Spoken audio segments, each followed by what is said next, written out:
We're back. Okay. This is gonna be long. I don't know, man. It's gonna be long. I won't read this, but I'm gonna have to. Yeah, this is like 7 of both of the last levels we just done. Long. It's insane. But I said I would, so. Going down under into Australia because I feel like they are more psychotic or more cool. They did make Bluey actually. So let's begin. Level 2, Survival Difficulty, Class 3. Unsafe, unsecure, low entity count.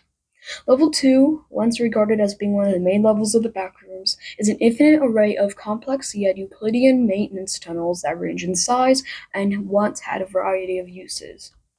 Description: Level two's physical layout, whilst complicated, has certain commonalities in its design which allows it to be mapped and understood.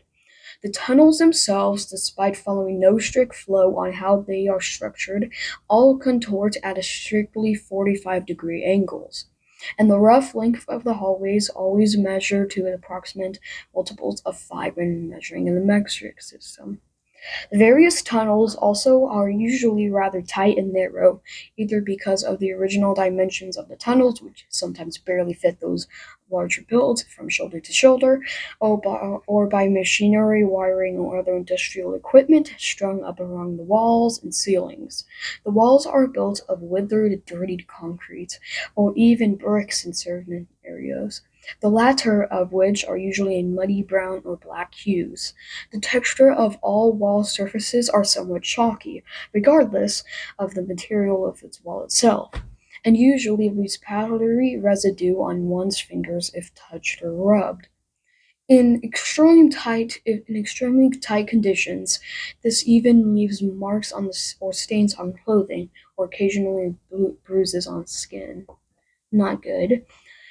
In a majority of hallways, however, the chalky and tattered walls are often obstructed by imposing, rarely operational machinery that usually covers one or both walls from floor to ceiling. These pipes and machines, whilst being identified as various actual types of machines from former engineers in the developed areas of the MEG, do not work all in tandem with each other. Instead, each of these industrial appliances are placed in arbitrary locations around level 2 and do little work more than connect to one area of piping and working electricity. In the modern era, these machines usually create little more than a quiet internal wiring noises, as the machines are faulty. Additionally, each machine is usually connected by long, thick pipes that transfer fluids, electricity, gases, or even solid objects or sparse occasions.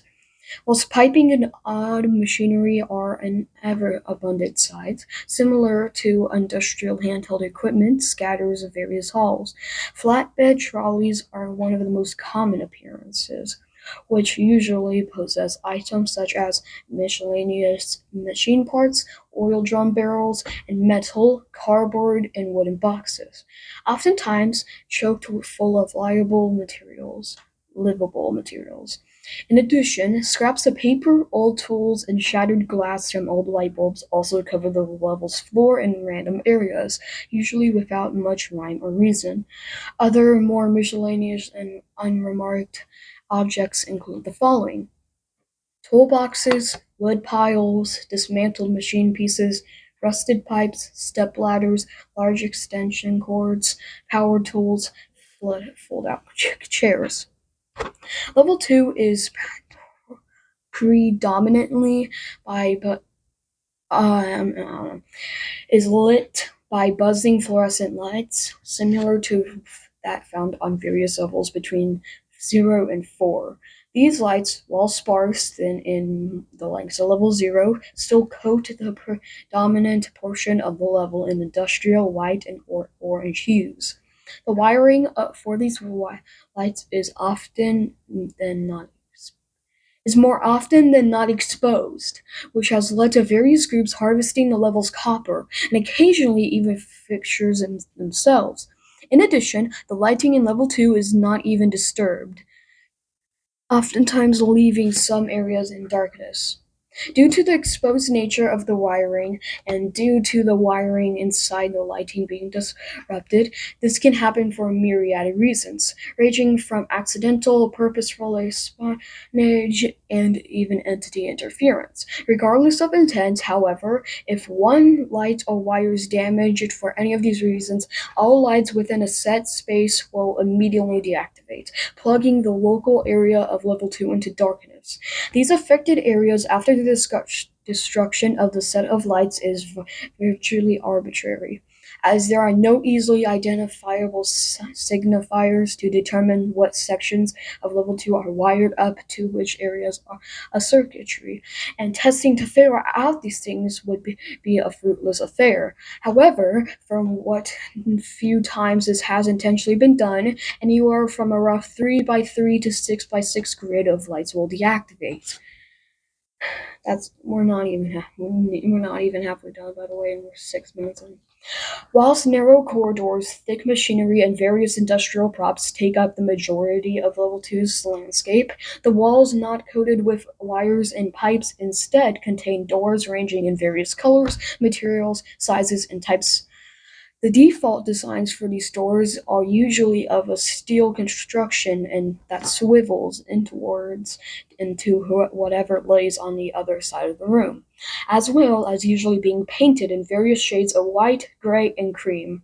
More often than not, these stores also contain various amounts of additional decoration on them, usually in the forms of pattern like embossed and debossed squares, locks, signs, spray painted symbols, windows, or even damage to the main structure.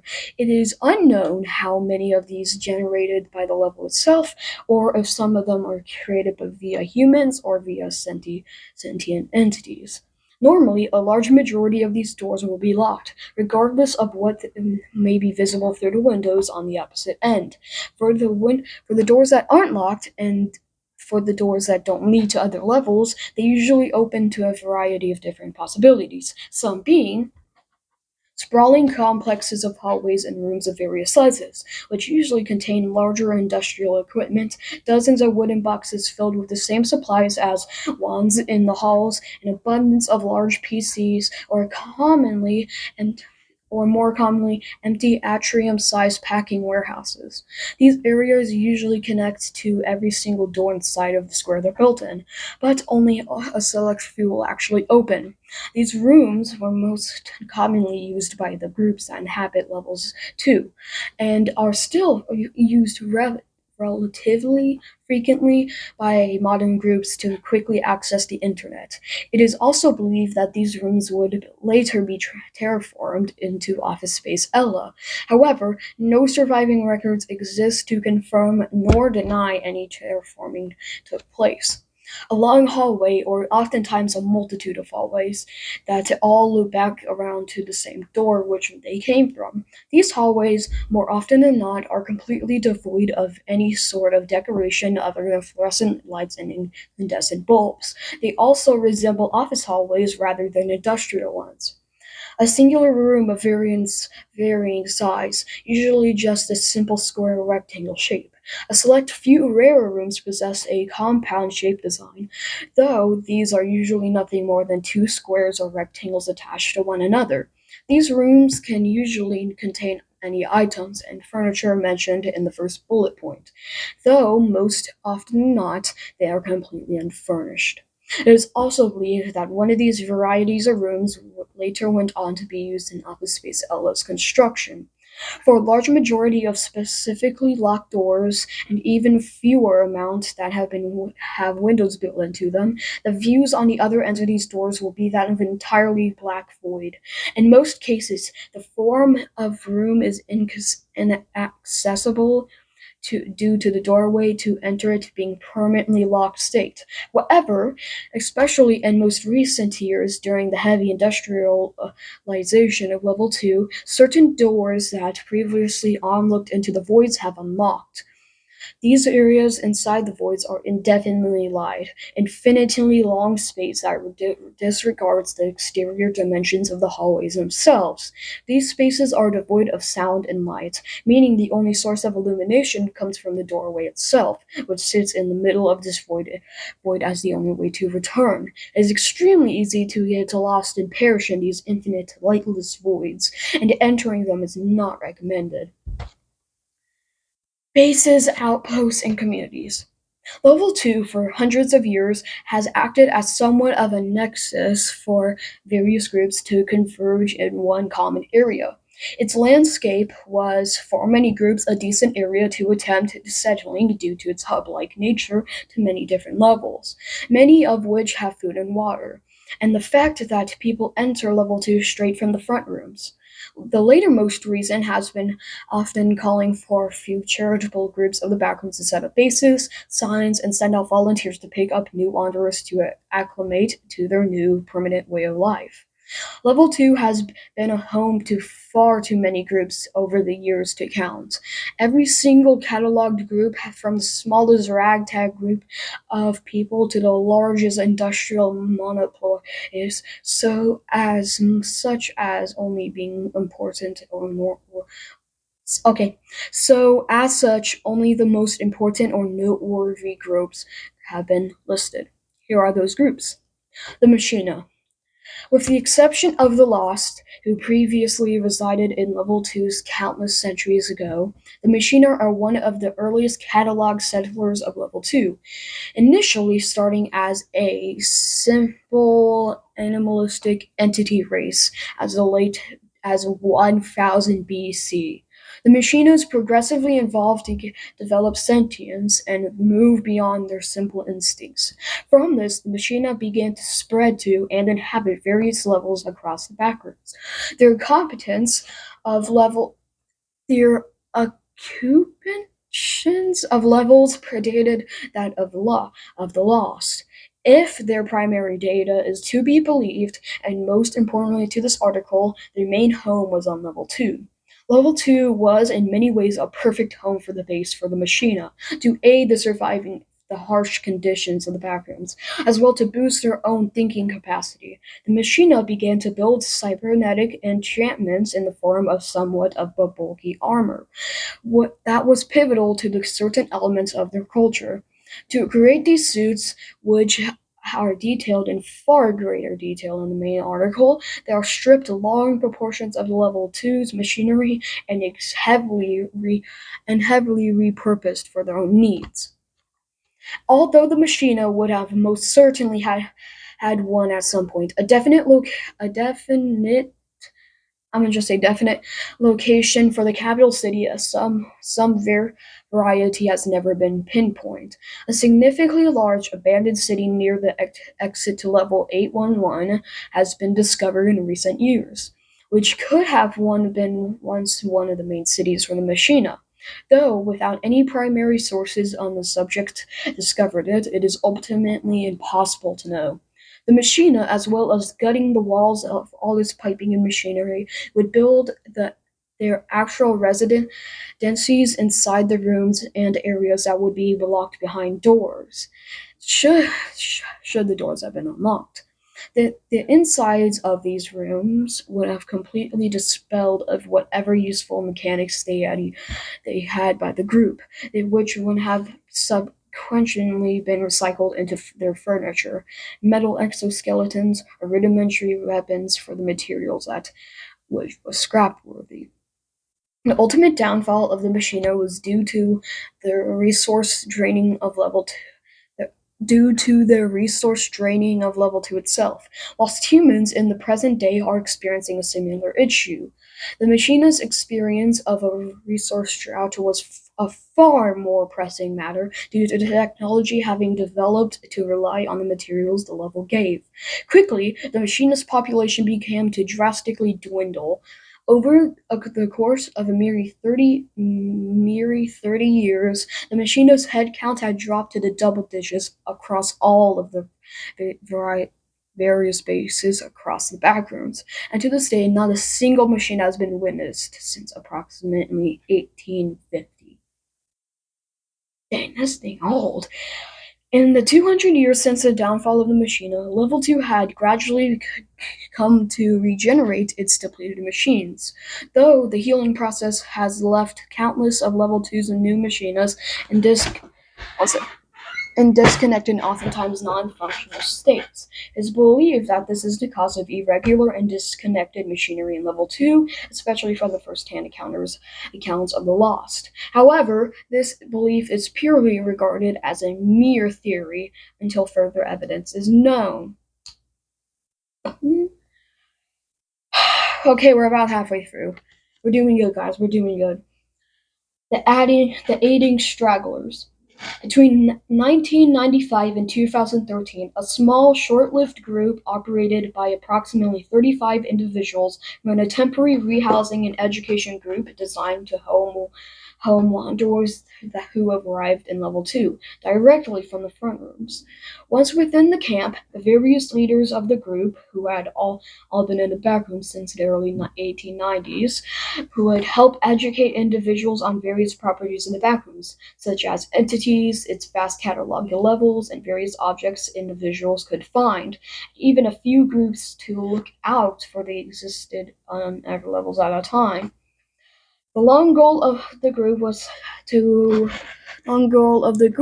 to help freshly no-clipped individuals find their way across the backrooms more easily, to help remove the hands-on and dangerous learning curve when it comes to living outside of the group.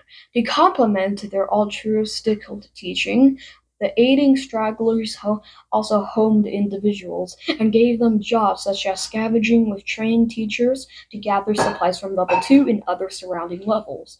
No single resident besides its teachers stayed within the base for long periods of time, as the final stages of the teaching process was let their residents out into the wider backrooms with enough knowledge to survive on their own. During the first year of Meg's existence, the aiding stragglers were overrun by a large migrating murder of hounds, as many of MEG's first members originated from aiding stragglers. The two groups had a very close knit connection to each other and were quick to attempt to save the base from the attack when the word spread. However, whilst en route, the volunteers tasked with pushing back the hounds and flanked by a wrangler. After regrouping, the base was already deemed lost, with many of its inhabitants either being killed or fled during the panic. Whilst not the same Whilst not the same in spirit, a few original group members, as well as many willing participants, set out to recreate the base idea of the group under the new name, The Survivors, whilst operating under the same ethos that the group was inspired from.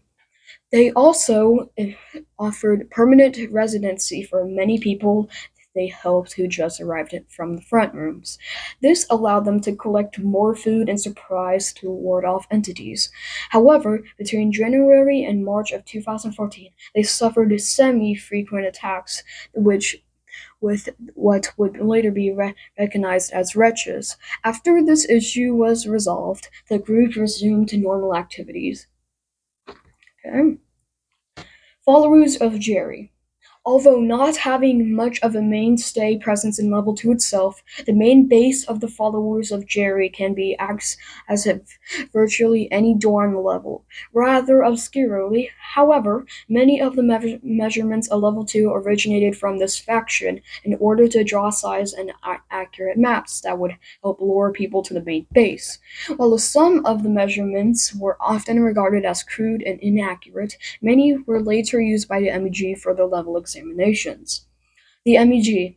The MEG briefly occupied a small section in Level 2, originally created to act as a secondary base to Level 1's base Alpha. However, the tight space coupled with semi-frequent entities made occupation difficult for the small and expanding MEG.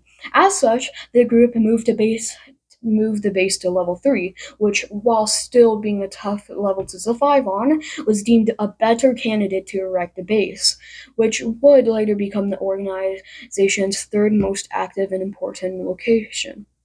In the early years of their existence, the MEG still sought out of Level 2 semi-frequent supply runs, mainly to scavenge its mechanical tools and assets. They also indulged in attempting to map out Level 2's mainly to fu- Level 2, mainly to function as an experiment for mapping out other levels down the line. However, after Splinter Group known as the BNTG diverged from the MEG, practically all interactions between the MEG and Level 2 ceased. The BNTG, this one's a long one, guys. As one of the biggest inhabitants of Level 2, the BNTG has occupied this level ever since its inception in 2016. Primarily, the group's main base of operations has been with Office Space Ella. However, the BNTG has previously saw fit to Okapi? I'm gonna just say BN and adapt more of the level's environment to varying levels of effectiveness. After establishing Office Space Outlaw as their main base of operations, a process which is theorized to have required heavy terraforming, the BNTG were quick to attempt to establish Level 2 as a level exclusively occupied by them. Be living by them, given the lack of any other competition besides the survivors in the Foge. Whilst ideas were tossed around between the BNTG's higher-ups, which included creating a safe walkways to each of their known exits and attempting to terraform out entire chunks of the level to build homes in, I guess, it was decided that a narrow gauge tramway would be constructed along a vast chunk of nearby land close to Office Space Ella. This tramway would be a seldom and used by passengers, and would instead be used as a means to transport vast quantities of required goods to and from Ella to save other groups, as well as between the BOTG and the bases that were already established. After deciding the train would be powered in level 2 and via level 2's electricity, various car batteries and generators are salvaged from level 11 and level 35, as well as being various trades from level 82, in order to collect enough units to store and transmit the needed electricity to keep the trains running. Approximately 20 were created, which would all be powered to various batteries the group acquired, which with modifications, of course. These batteries would later be able to be recharged from level 2's natural electricity the time they depleted. After enough drawings and plans of which routes of the train would take they were devised. I'm sorry. Destruction of the vast quantity of Level 2's tunnels began. In order to clear room, tunnels that were extraordinarily slim had much of their piping, wiring, and machinery stripped from their walls, which would later be repurposed as trading materials. Many of these supplies and components were also recycled to change these batteries, which aided in preparations for the tramway's completion. This process, despite causing semi-frequent blackouts, whilst attempting to understand which sections of wiring attached to the lights was completed, without any real hitch. Afterwards, the, the more difficult process of acquiring the gauging rails was initially done by measuring grooves in the track, which were used by upscaling the measurements of the model tracks present on level 111 and and while sourcing rails from level 172. They're using way too big of words. Just say while, man.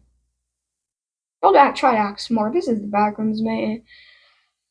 Though this caused issues with the track being overly thick, as well as being extremely awkward to fit around the 50, 45, or 90-degree corners of the level. Enough modifications to the rails eventually secured the finalization finishing of the track system.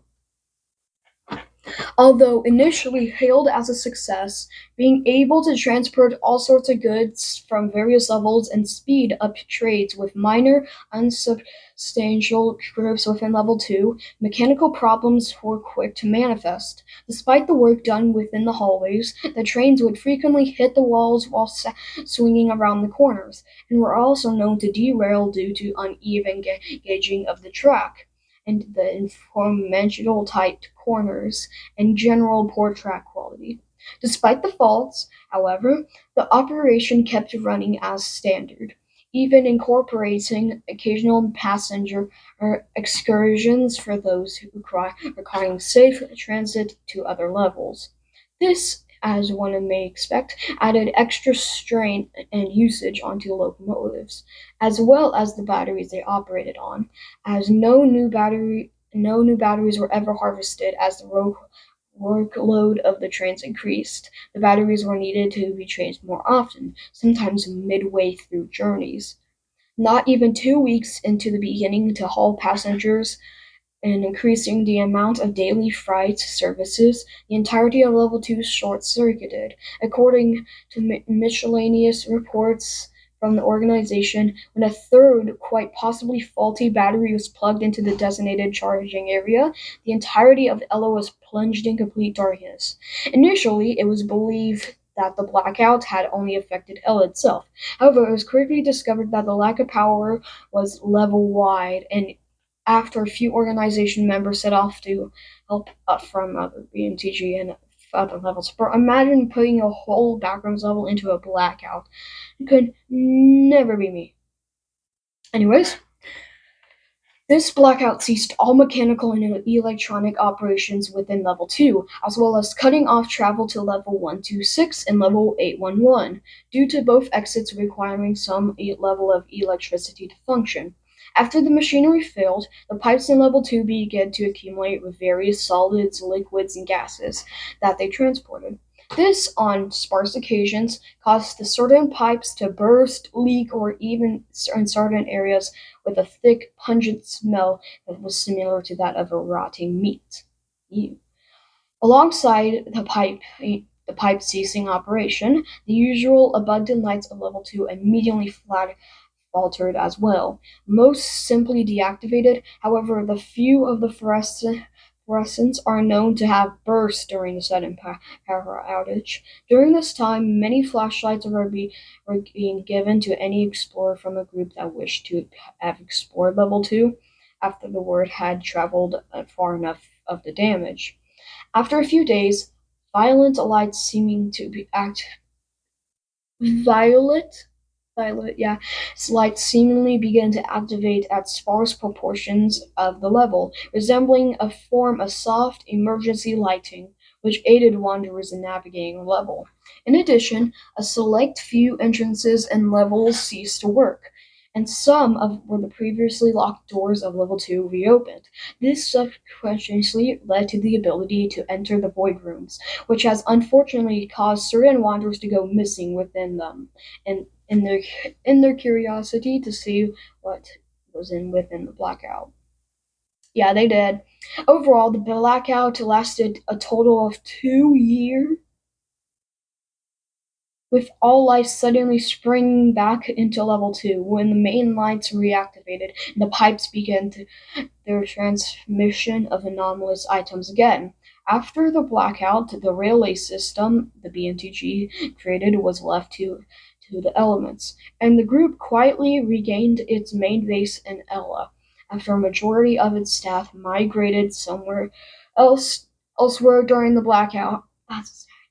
Additionally, very few groups have shown interest in accompanying Level 2 since its blackouts, though for a few myriad of reasons, the, from its claustrophobic design to its inherent danger, the main reason accompanying of Level 2 has been so infrequent is due to the fact that any group, regardless of age, sees it as a better fit to accompany somewhere else.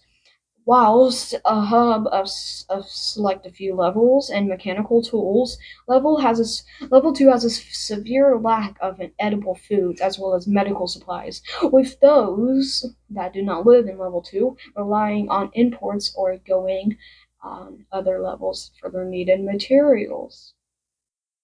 After the lights reignited, virtually all of level 2's machinery ceased functioning, only producing quiet and internal wiring noises as if pieces of the construction were dislodged or broken. Oh my god, my screensaver. Where was I? In addition, there are still proportions of level 2 that are still trapped within a brownouts, only having a few lights operational, and all machinery and piping quiet. As such, especially in the fact of more habitable levels such as level 11 or level 186, many major or minor groups have opted to migrate to levels with better standards for living, as well as better supplies. Whilst BNTAG still used Office Space Ella as their main base of operations, no notable groups have accompanied Level 2 since the blackout. Entities. Due to due to the extremely explored and mapped nature of level 2, a variety of common and exclusive entities reside on this level. Additionally, due to level 2 once being a social hub level, many entities that are well known in this current day were originally discovered within level 2. The complete list of entities as well as discovery of documents the creatures have that in on level 2 are listed below. I'm gonna read them. Oh god. Oh god. Okay, we got a little bit more, guys. Now we're back to halfway. Okay. Windows. Windows are relatively rare occurrence on level 2, only appearing at the ends of corridors in most cases. Despite their rare appearances, however, individuals must not approach them. During the blackout, it is known that individuals did use the existence of windows as guidelines and markers on where one was. Something also done with cannibal cuisines. However, much like the usage of cannibal cuisines, using windows is a helpful matter, halted after level 2 reactivated, and are now simply considered a general hazard. Smilers. Whilst having always been part of Level 2's ecosystem, smilers, especially in the recent years, have been more of a common sight, almost becoming the main entity that one can spot on this level. Due to their instinctual love for the darkness, the smilers were drawn to Level 2 after the blackout out in droves. Their pre-existing nest and communities expanded after the level was plunged into darkness, and even after the reactivation of level, all the entities are yet to fully leave. After the blackout, the BNTG were able to push back most smilers from the office space Ella, and by proxy, a lot of what is proxy? Proxy a lot of the land nearby as well. Whilst no major groups inhabit level 2 and trying to set up a settlement within long term is heavily undevised, it is encouraged that those who do wish to stay in level 2 stay near office space Ella due to the lack of smilers. Death moths. In direct contrast to smilers, death moths on level 2 have experienced a population decrease within the past 200 years. As death moths are more naturally attracted to light, I thought there's the opposite. Left left level 2 and chapter light, they existed in droves around level 2 due to its fluorescent lights. After the blackout, many death moths left level 2, and the ones that had not quickly became prey to the smilers once they began to flock to the other level. Over the years that blackout occurred for death over the years that blackout occurred for death moths became mainly practically non-existent within level 2, only starting to repopulate once the level began operations again. Death moths have since developed to be smaller on level 2, likely to their lack of edible supplies for them to consume, as well as not being better navigate the narrow corridors. These deaf muffs these deaf moths, as with most, are usually rather docile in behavior. However, it's not recommended to try and interact with them in a close distance with the creatures or otherwise antagonize them. So don't get near them or you'll antagonize them. Clumps. Clumps are one of the most common occurrences on the level, both before and after the blackout, and are one of the most lethal presences in this level as well. Due to level two's tight bends and long, narrow corridors, the creatures oftentimes hunt wanderers by hiding in behind corners or within intersections of long corridors and subsequently pouncing on wanderers the second they come into view. Jerry.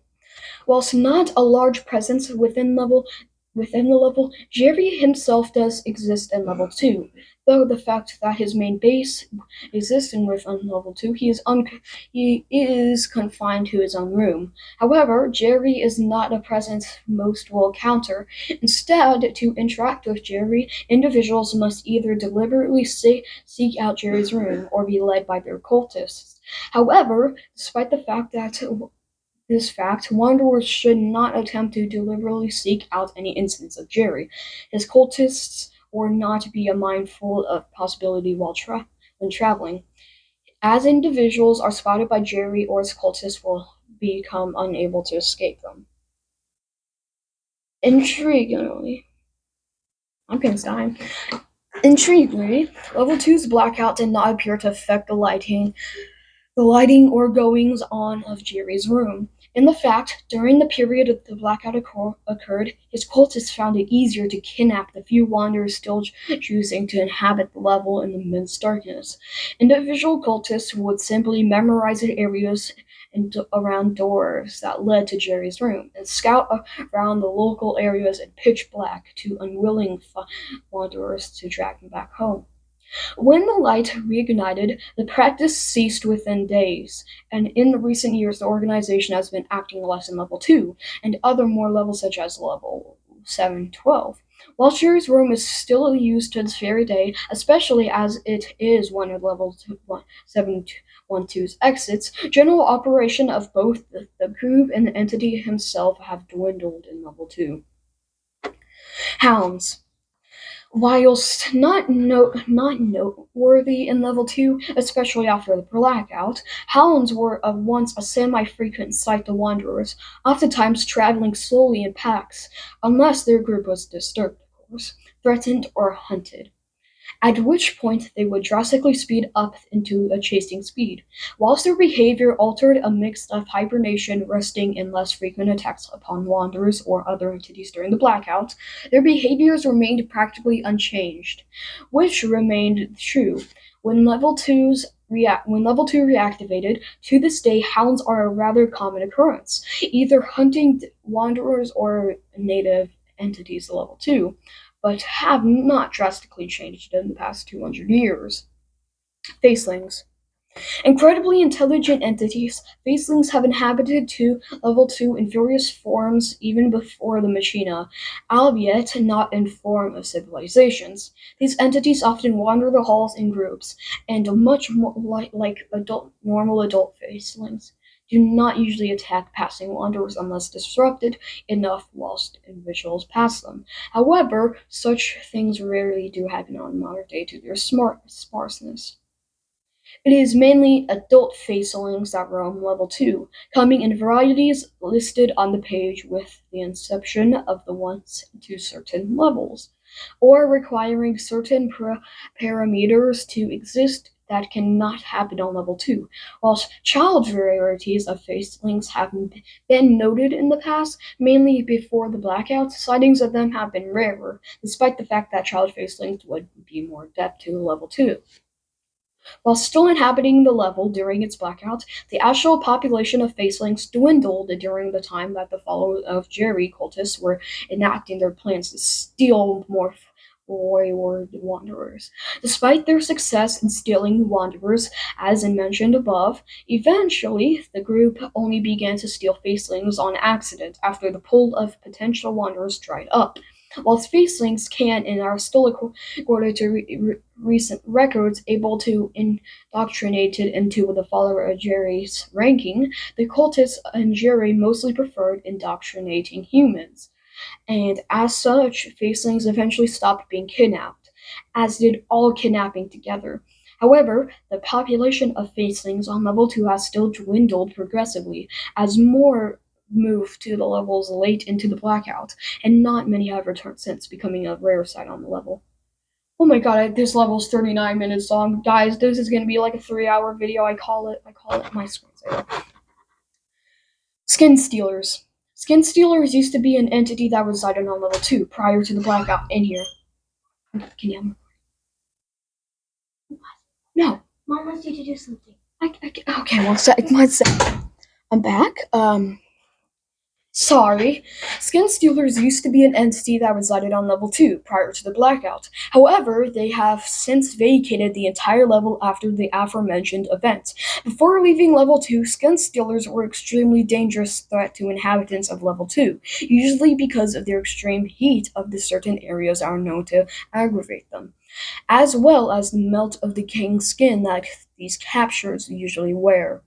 Due to the irritability and hunger, skin stealers often displayed traits considered as feral, and oftentimes would ravage across halls in search for any kind of food. They're starving, bro. They're starving. When level 2 deactivated, skin stealers quickly dispersed from the level after most remaining wanderers had either fled or been killed, as skin stealers solely eat humans. They were left practically without any food at all, which led most of them to leave or starve. Once the lights reactivated, skin stealers do not appear to have returned, and now mostly populate a select handful of the levels that connect to level 2 instead. Wretches. Due to the nature of how wretches exist, these entities exist on practically every level, with level 2 not being an exception. However, the MEG's discovery of wretches first happened on level 2 in 2014, the same year the group was officialized. I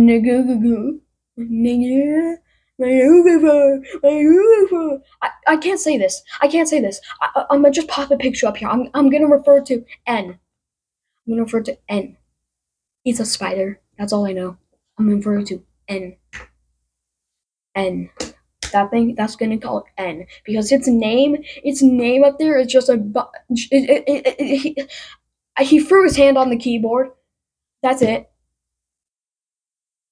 Despite the foreboding name, N's are a low or end threat on level 2, mainly due to the fact that only smaller instances of the entity reside within the level, and primarily feast on smaller insects and death moths. These creatures tend to hide on proportions of level 2 ceilings that are obstructed by machinery, and usually use those areas to spy out insects nesting in those areas, or by using them to camouflage to be pouncing on prey. Whilst it is rare for Ents to prey on humans, it is also uncommon for them to do so if they have not starved or brave enough to attempt it.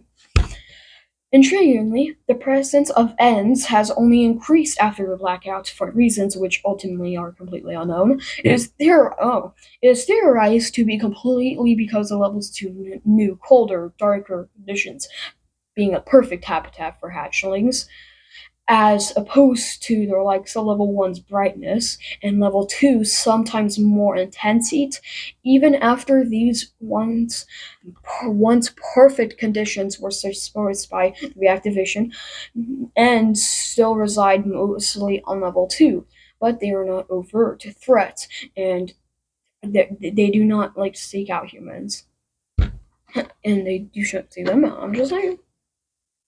Death rats. These entities are relatively common sight on level 2 and other indoor industrial levels as a whole. However, they pose virtually zero threat to wanderers. Instead, these creatures usually feed on the liquid in the barrels or on abandoned foodstuffs. The corpses of death rats are, intriguingly enough, more frequent than the sight of death rat itself, as many are either killed by other entities or suffocate by the boil in the machinery. Or suffocate or boil in the machinery. I don't know how they got there. In addition, level two's death rats appear to have balded in orders balded in order to survive in some of the harder temperatures exuded in the level. Whilst the blackout and subsequently level reactivation subsided, many of the hot areas in level 2 will actually exist. Death rats on level 2 still appear to have kept this mutation. It is also unknown whether or not this mutation will dissolve over time, however, or if it will be replaced by a new adaptation like Morphor, Morphor, Morphor, little bear.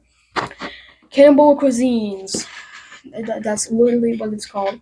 Within level 2, cannibal cuisines are somewhat of a common sight, usually existing at the end of dead ends or corridors along the walls that lack any machinery or piping.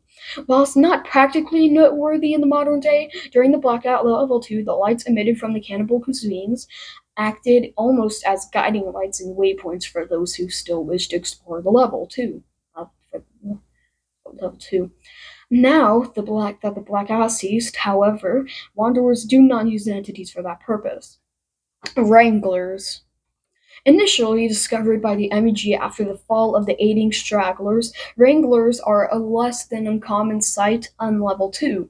Despite being a surprisingly common entity, with the exception of young wranglers, who have not seen once on level 2, these entities burrow around levels by no clipping through the ground and re-emerging at other areas. Having done this even during a blackout, wranglers, especially male wranglers, often hunt by burrowing through the meters of level through meters at level 2 at a time, only then to suddenly no-clip into a hallway and snatch its nearest available prey before they even have time to react. Before the actual discovery of wranglers in the modern day, there were many stories from old or extinct groups such as the Lost or the Machina or the leaders about people vanishing in level 2 unexpectedly. After the discovery and subsequent research, common research or on Wranglers was made, many of these old disappearances have been correlated to Wrangler attacks. Photoshop. Whilst not a species of entity, the Photoshop entity has previously been seen on level 2, mainly within the rooms that contain PCs. In fact, the entity's first appearance was documented on level 2, presumably nearby Office Space Ella. Whilst not having been seen on level 2 in the distant past, due to the fact that Photoshop is a recent creation, the entity has previously been seen incredibly rarely, but many mainly appears to inhabit or other levels since the blackout, presumably due to the fact that no electronics were operational for the Photoshops to use. Brawlers. Intriguingly, not only the growlers themselves in a semi-common sight, but the dead bodies of growlers are also noted to be common. Whilst it is not rare to find corpses of entities anywhere in the backrooms, growlers often start out incredibly small in level 2, usually hunting down death rats, death moths, or even small prey, and will accidentally merge together when encountering one in a tight spaces, really. This oftentimes snowballs cause this oftentimes snowballs, causing growlers to fuse and grow to the point where it can no longer move around inside the halls, causing it to starve and perish. Occasionally, these blockages have known to halt wanderers from progressing towards in the level, though usually in various pipe cleaners that make the bodies detangle from one another for a few hours after death. Growlers remained mostly unchanged by the blackout. However, those who stayed in the level after the event occurred were able to make out growlers due to their brightly colored appendages, even in the pitch darkness, allowing many. They glow in the dark. Okay, that's it. Swindle birds. This last one. According to old reports, a swindle bird was once reported spotted on level 2. However, due to the lack of further sightings, other impossibility or at the possibility of investigation on the idea was swiftly dropped. It is not known if any kind of swindle birds actually inhabit level 2, though certain archaeologists of the Machina and forgotten branches of the Lost vaguely entertain the idea that this entity once existed. Entrances and exits. Level 2, due to how well understood it is to has become over the last few decades, has had a variety of entrances and exits discovered that lead to many normal levels, sublevels, and unnumbered levels. List is actively updated, and the entrances and exits are currently known below. Entrances. Infinite, infamously, infamous. I cannot say that word. I'm gonna just say it's popular. Level 2 is most easily accessible from level 1 via transferring down any corridors that appear to go on for longer than most corridors do in the level. Many individuals have also no clipped into level 2 directly from the front rooms, which is supported by the groups such as the survivors and allows them to continue the main ethos of the back rooms. And like after blackout, that blackout must have really hurt them. I don't know if it's a skill issue. These these exits, whilst not necessarily common level 1, are common enough that they are one of the main ways individuals access level 2, especially those fresh inside the backrooms from level 0. However, there are a large array of other entrances into level 2, which are follow. Level 52.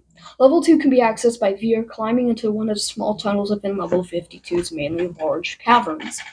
Level 287. Random doors within level -1 often open to level 2. Okay. Office Space Ella. Office Space Ella exists within a certain area of the BNTG occupied within level 2, which can be discovered by either following direct signposts or by following the long defunct railway tracks. As Ella is one of the main BNTG's industrial complexes, trespassing is barred by those not affiliated with the group. Level 2.2.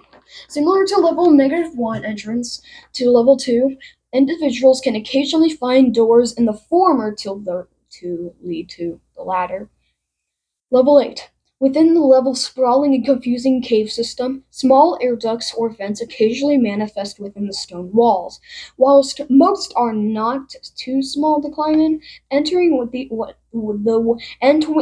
entering the ones that are large enough to lead to level 2 will lead here. Level 11. Entering the doors of random buildings, mainly the ones that lack interiors, have a potential to lead to level 2, among other levels. Level 43. By exploring the staff halls of the aquarium, individuals can suddenly appear within level 2 or by level 4. Level 84. Touching or no clipping with virtually any of the terrain in the clip part section of level 84 for long periods of time may trigger teleportation to level 2. Level 127. Climbing into any crematorium furnaces within the above level will cause oneself to spontaneously arrive in level 2. Level 141. By climbing any stairs or utilizing the elevator, wanderers can arrive in level 2, as well as a myriad of other levels. Level 158. Entering the subway tunnel within Ares Station before the train has arrived leads to level 2. Level 173. By entering the waterfalls within this level's caves, individuals have a slim chance of entering level 2, as well as multiple other levels. Level 309. By traveling 3 miles down the path, one can arrive in level 2, most notably at the location close to Office Space Ella. Level 480. Some hallways that connect to various stores in level 480 together can sometimes lead to level 2 instead of their actual target destination. Level 522. Submerging oneself into the thick set of wiring in level 522, one can arrive in level 2 when they emerge. Level 997. In order to return from level 997 is as one of the only entrances in level 2, individuals must use a pink door embedded in a tree. My throat hurts, man.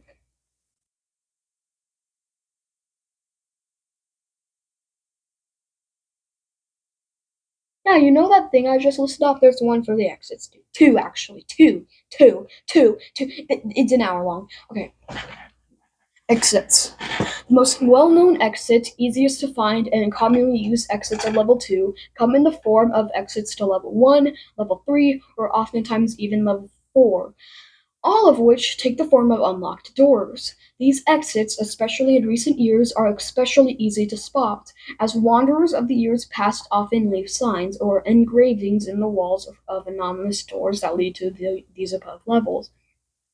Whilst not accounting for all of level 2's exits, a vast majority of ways to leave level 2 come from various anomalous doors that can be spotted semi-frequently for the sake of categorization.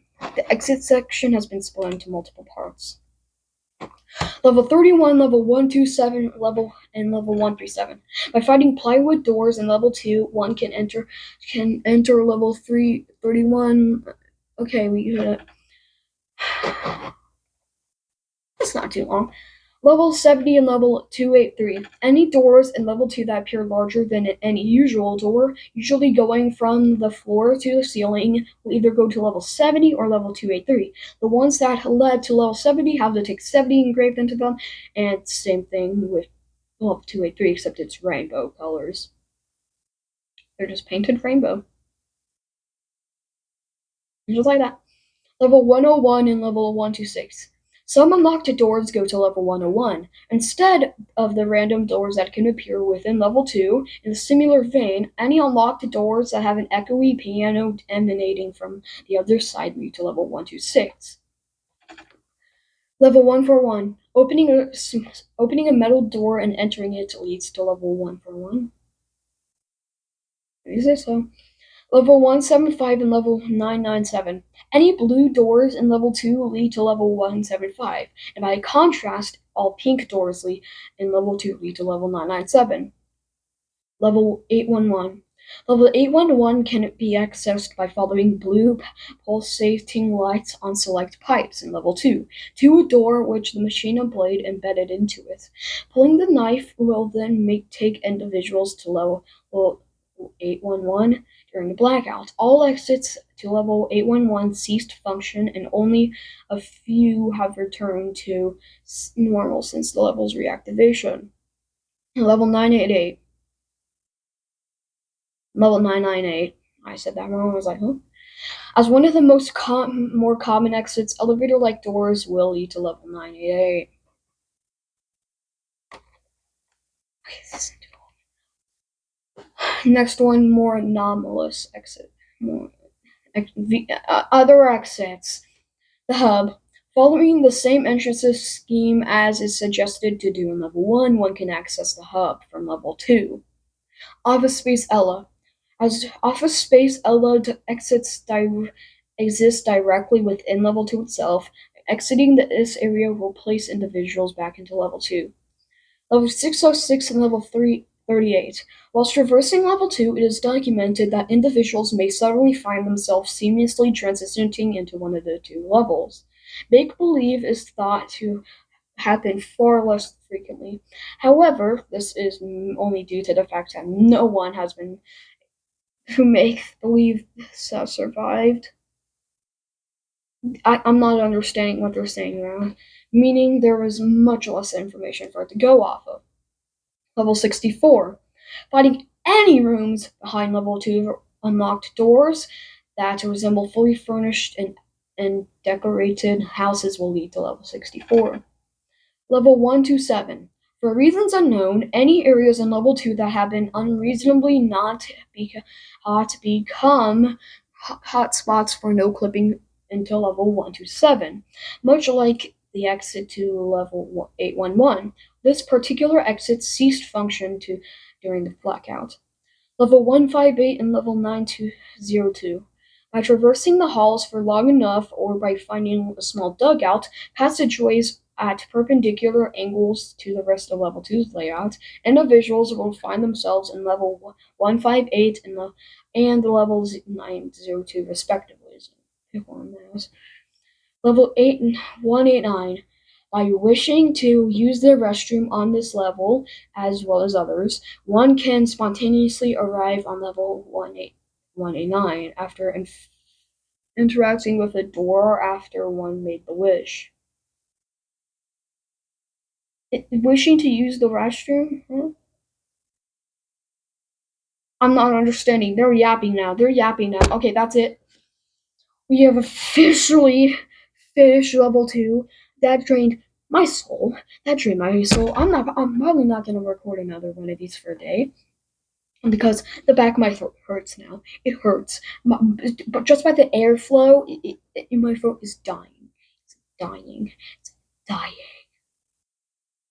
And I have to edit this.